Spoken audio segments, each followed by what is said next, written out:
What's up, guys? Back with All Ball Talk today.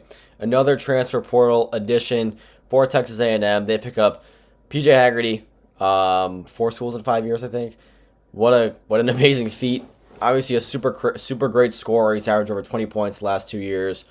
Before we get into it, I like I have a free Discord talking all about sports, trying to grow a community there. It's in the channel bio if you think you'd be interested. Again, it's completely free. Join if you want. Again, just trying to just build up a community that just talks sports. And that's definitely the goal of that. So again, it's my channel bio. Join if you would like. And let's go back to the video. So PJ Haggerty, he has averaged. Let me pull it up. He has been obviously a really great scorer, and he was on a Memphis team that was a little bit capped because I think that he's a little bit. I don't want to say he's too ball dominant, but he's kind of a guy to just go out there and get you a bucket. I don't know if he's a guy that you compete Final Fours with. He obviously sought $4 million, got out from NC State, and then that fell through with Will Wade. He obviously goes and plays for Jerome Tang at Kansas State. Jerome Tang gets fired. I'm torn if I like the move because Bucky McMillan is an amazing coach, and Bucky Ball is a very interesting way to play basketball, and I enjoy it. And I think if you get the right pieces around him, then I think it's a good pickup. But then again, like if you're building your team around PJ Haggerty, aren't you kind of capped and winning? What's the best case scenario for a team built around PJ Haggerty?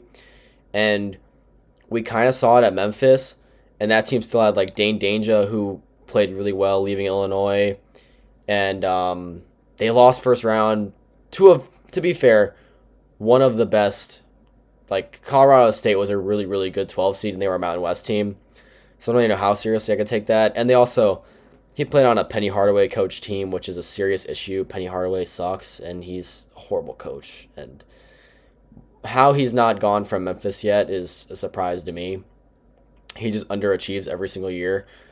I don't think he's going to coach at all. And then PJ Haggerty goes and plays for Jerome Tang, who was living off the Elite Eight run, gets fired. I just want to see.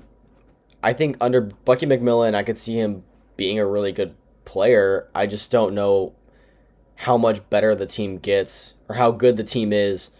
Like, I think they'll definitely contend in the SEC. I mean, he just did it with Bucky McMillan just did it with Rashawn Iji and Rylan Griffin as his two best players. You know what I mean? So I think that he's definitely going to still compete. It's just, can this team make a run with just PJ Haggerty? I mean, to be fair, when you make a run in the tournament, it's all about your guard play and your star power.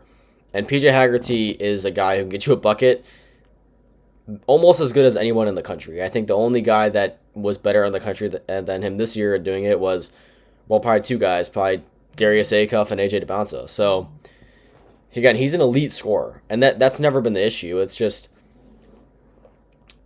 you have to get a really good big around him, and it's just I feel like this is a good move for a team that's not going to make a huge, like, I don't want to say run, but like, I guess it's good that he went to Texas A&M because he wouldn't be able to survive with like a blue blood, and I think there's a reason that blue bloods aren't going after him, because if you looked at it and you saw, oh, this guy averages 23, 23, 5, and 4, you'd think, oh man, the blue bloods must really be going after him. That guy must be an elite scorer, and he is an elite scorer, but he's got so many holes in his game. He doesn't really play defense, and at the end of the day, he's kind of like Josh Hubbard. He's a shot chucker, and these teams that have shot chuckers are always capped. Like those A&M teams led by Buzz Williams, they had Wade Taylor and I don't know why I'm forgetting the other ones. The other guard's name. I feel like I should know it, but I don't know. I can't remember it. And they just shot chucked, and they got offensive rebounds. And I know this Bucky Ball team is built on like this defensive intensity, and they play super fast and shoot a lot of threes. And I love it. I think that's an amazing style. I think Bucky McMillan is a rising coach. He's going to be really, really good in the future. And I'm excited to see where his career goes. But I just think this is a move that caps their team, although they will no matter what be competitive. And I would bet $1 million right now that they're a competitive basketball team. Come, I would actually bet that they're for sure top half the SEC no matter what. Come this time next year, I'm just kind of torn on where does this team end up in the tournament. Like they can end up maybe as a 6 or like a 7 seed. Maybe they win a game, but then there's holes on the team, and I'm sure they paid PJ Haggerty good money. I mean, he is a 23-point per game scorer. Like he's not a bad player. He's a really really great scorer. It's just, I think it's a solid move.